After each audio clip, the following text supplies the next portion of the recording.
The Skoda Fabia, a good, honest car. However, when you lift it to Monte Carlo level, well, it becomes, well, something else. Mind you, that's not surprising when you look at the relationship between Skoda and the Monte Carlo Rally. This is the 4th generation, a car we've yet to have on the channel. Until now. I'm Ben Quirk, welcome to Planet Auto.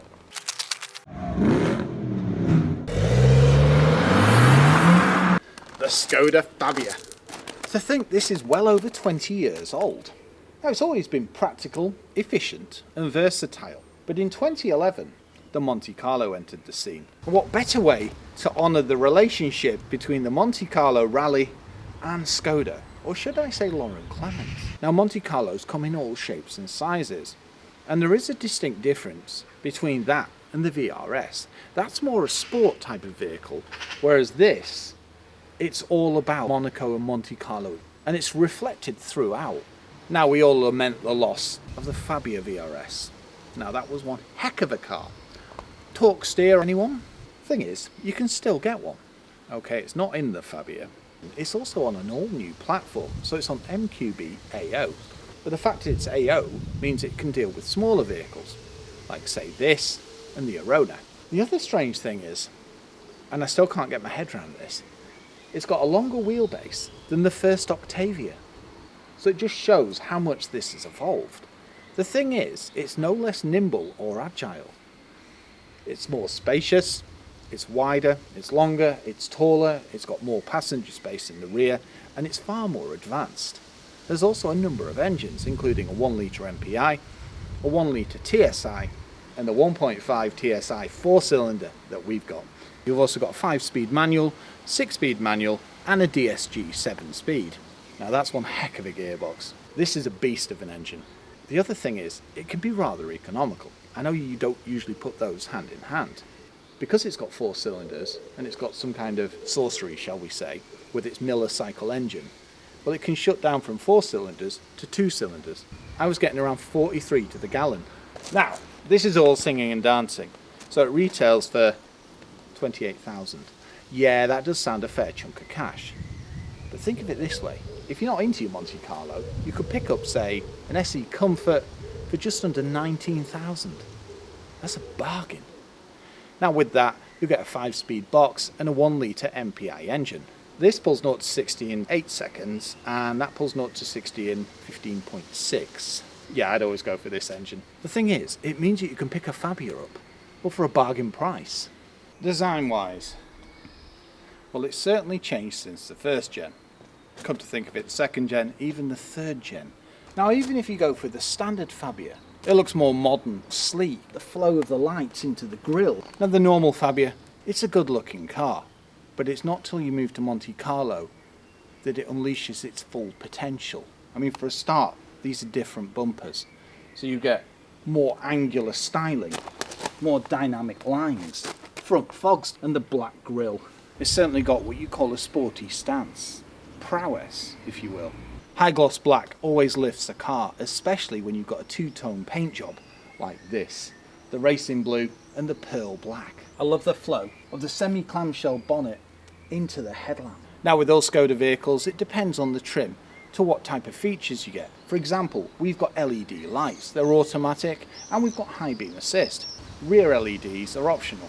Safety wise, collision detection, pedestrian and bicycle detection, mitigation systems, AEB, all the safety that you really want on, say, a family car. But you don't need to stop at that. You can also option up with various packages. It's such a clean, minimalist design from the side. It fuses sharp lines with curvature so well. Just look at the flow of this wing, and then the line, no arches, and just the Monte Carlo emblem with the checkered flag. When this arrived, I had to look at it twice to think, is that actually a Fabia? Fantastic. Now, we've got 18-inch wheels with 45 profile tyres, so these are an optional extra, and they're called Libra. Beautiful wheels. Now, if you go for a Monte Carlo, you'll normally get 17s, and if you go for an SE Comfort, they're likely to be 16s. You really get the effect of the 2-tone from the side, especially with the black side skirts and black mirror caps. And they're electrically adjustable and are heated. Let's take a look inside and see what's changed. Keyless entry, lovely. Door opens nice and wide, and that's a decent opening. Ooh, I like these red accents. Hard plastics. You've got a padded area here. Nice. Decent door pocket too. Climbing in? Yeah, not really a problem. Now I did need to duck down a little, but that comes with the territory, especially when you're 6'3". But once inside, well, it's certainly changed. Also, I can see the red elements that reflect Monte Carlo, the flat bottom steering wheel, black A-pillars and a black roof. And the alloy pedals. Just having a quick glance now, I can see so many elements that are Skoda simply clever. For example, USB here. I think there's 15 storage solutions. On this right hand side I've got a dial. You can set your auto lights. Ooh, headlamp adjustment. That makes perfect sense though, because believe it or not, the Fabia can tow, and it's 1200 kilos or 1.2 tons. Oh, storage pop. This is a nice addition. It's similar to the padded area, and it's like a carbon fibre effect. Just gives it a really sporty feel, especially with the retro vents. I suppose this is the perfect time to say, interestingly, none of the Fabias have any hybrid powertrains or electric powertrains. If you want something like that, you can either go for, say, a Superb, or if you want full electric, Enyaq. Nice solid clunk. Decent build quality and good materials throughout. Most elements are solid, but there is a little bit of flex in some. Now you will find hard plastic. Thing is, pretty good. I'm rather fond of this new interior. Things like the big infotainment screen centrally mounted. The fact that nothing's actually angled towards the driver. It means that it's rather open. Nice to see lots of rotaries. That's on the infotainment and the air care system. And this is also digital. And our trusty box, the DSG 7-speed. An old school handbrake. We've got start, stop and park assist. Moving to the cluster, nice and straightforward. Gauges on the left and the right, speedo and your rev counter and a computer in the middle. Well, that's what it'd be like on, say, the standard one. On this, we've got the virtual cockpit. We've also got these sporty bucket seats. Just look at the fabric and the striping. It's finished off with the white stitching. Yeah, these are nice, they're comfortable and they're supportive. It's a great driving position, and even at 6'3", I've got, what's that, 2-inch? Not bad at all. Reach and rake in the steering wheel. I've got my armrest and a footrest. Now, one thing I would have liked to see is more soft touches. Also, if you were looking at this at night, you would see an infotainment screen with radio, media, menu, app and car settings. So you've got Apple CarPlay, Android Auto, DAB. It's nice and responsive, it's easy to read. Some cup holders and extra storage. Nice padded armrest in the centre. Yeah, it's not really big enough for two of you, but it's perfect for the driver. It's also angleable. I almost forgot. Wouldn't be a Skoda without this. From the side you can see it's got a decent ride height. Certainly looks smart on those low profiles, and it enhances the handling no end. Also, disc brakes all round, with the front being vented. And it wouldn't be a Skoda without simply clever. So the ice scraper and the magnifying glass. Very nice. Let's take a look in the rear. Well, the door opens nice and wide. That's a decent door opening too. Now, I expected hard plastics at the top of the door, but to be honest, I didn't expect a hard plastic where the armrest should be. We've got an electric window. I do like this trim. I suppose on the Monte Carlo, it'd be nice to see maybe some of the carbon fibre style. Looks like it would be child's play to climb into. I do have to duck my head, but apart from that, not bad.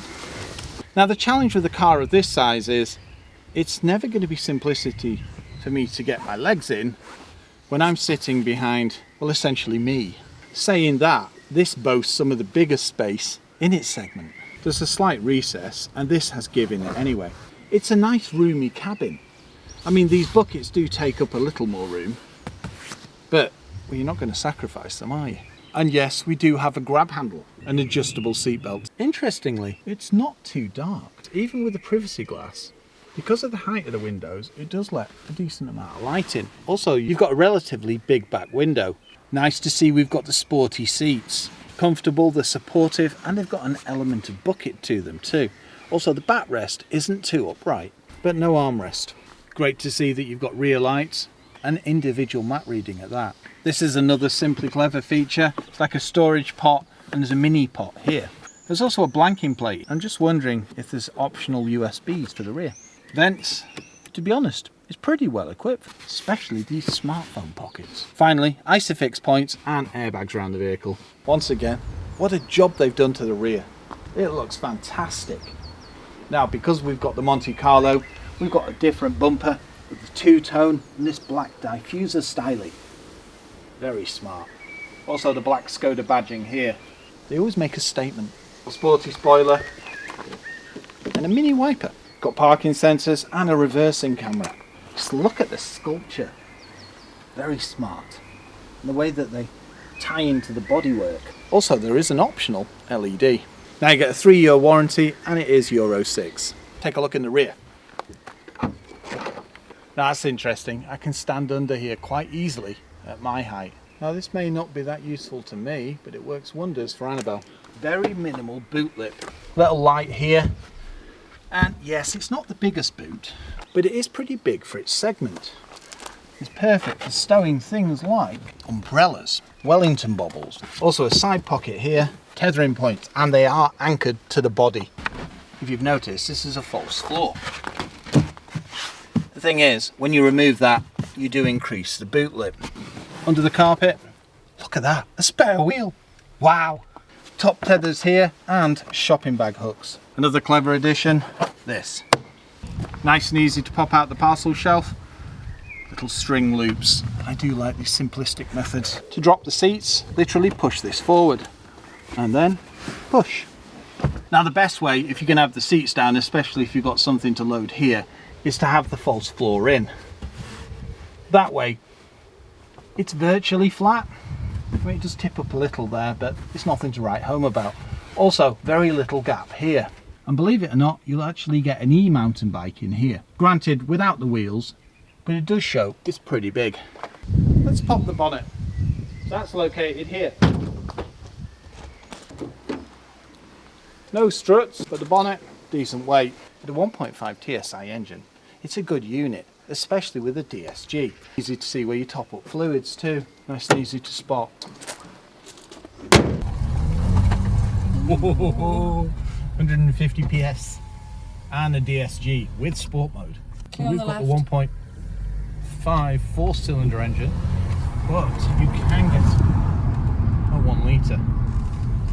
It's rather fun, this. It looks the part as well. Ooh, Skoda, Yeti, yay! Hey. It's well refined. I mean, considering we've got knackered roads around here. Very little road noise, isn't there? And we're running 18s. Lovely smooth DSG. And in sport, well, it becomes a different animal. Ben's just enjoying the handling that comes with Skoda's Fabia. It's the speed that it takes to drop a gear. No speed, no time at all, really. Now, one thing that's missing, and this was pointed out by Duncan today, no pedals. None at all. Yeah. I mean, look at the handling. Lovely steering, nice and tight, great feedback. It's got some torque, considering it's a petrol. Nice responsive gearbox. That's the thing, it smooth shifts with a DSG. So, let's hit sport just around this corner. And road is clear, so kick down. And that's the limit. That was quite sporty, wasn't it? It was, but it wasn't to the point that it was throwing you all over the shop. It was just great road holding. Yeah. You can't even tell when it's changing gear. It's seamless. You noticed that. I was about to say, it's a very smooth change, isn't it? Well, first time I drove it, I was like, wow, this is ferocious. What's going on? It's like, it's like holding revs. And then I suddenly realised it was an S symbol and thought, I'm actually in sport mode, no wonder. Put it in D, and it becomes a completely different car. But it's nice that you've got that sporty side. Yeah. Travelling at 30 is the joy, isn't it? Wow.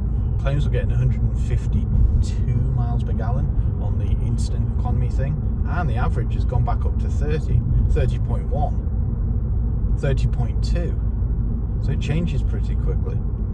Also, we've got loads of safety. We've got adaptive cruise, we've got AEB, mitigation systems, collision detection, you name it. 30.8. It's climbing for fun. Oh, just felt the lane keep assist.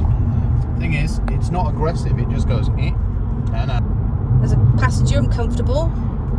Buckety seats hold well. I can see myself doing, well, I can see us doing long journeys in this. They're nice cars, feels well planted.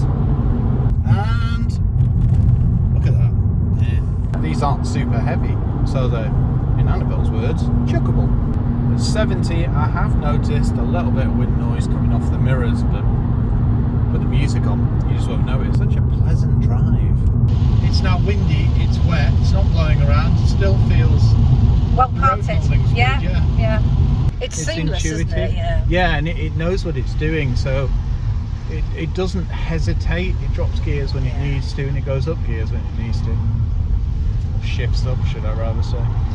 No, it's a great price in, say, the SE Comfort, but if you do want to go all out, Can't go far wrong with the Monte Carlo. exactly. That's the one I'd go for. Yeah. It's the one you Without go a for, doubt. Yeah. You know. Yeah, you get do. a lot for your money for one of these cars. And they're well built, they're solid. Yeah. Bit of a beast.